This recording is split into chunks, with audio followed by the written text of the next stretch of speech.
Hey guys! Welcome to our channel. In this video, I will show you how to reset network settings and restore default network configurations on the iPhone 12. A network reset on an iPhone works by deleting all custom network settings, including saved Wi-Fi networks, Bluetooth devices, cellular settings, APNs, and other relevant information. As a result, network defaults are restored. All data and media contents are not affected. A network reset is usually carried out among other potential solutions when dealing with network connectivity issues on an iPhone, such as slow browsing, intermittent or no internet connection at all. Post-update network errors are likewise rectified with this reset.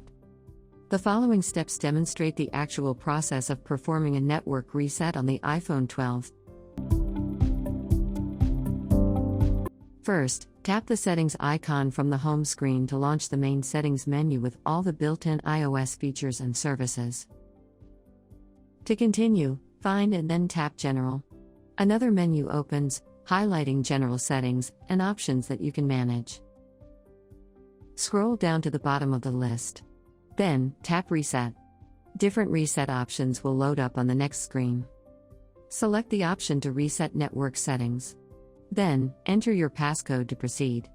On the following screen, you will see a warning prompt at the bottom. Read the message, then tap Reset Network Settings to confirm. The phone will then start deleting all custom network settings and then restores the default network configuration. When the reset is finished, the phone reboots automatically. After it reboots, you can start setting up Wi-Fi to reconnect to your network and get back online.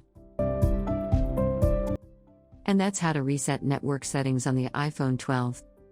If you find our contents useful, please help our channel grow by leaving a like, subscribe, and turn on the bell icon should you wish to get notified of our latest tutorial uploads. Thank you for watching.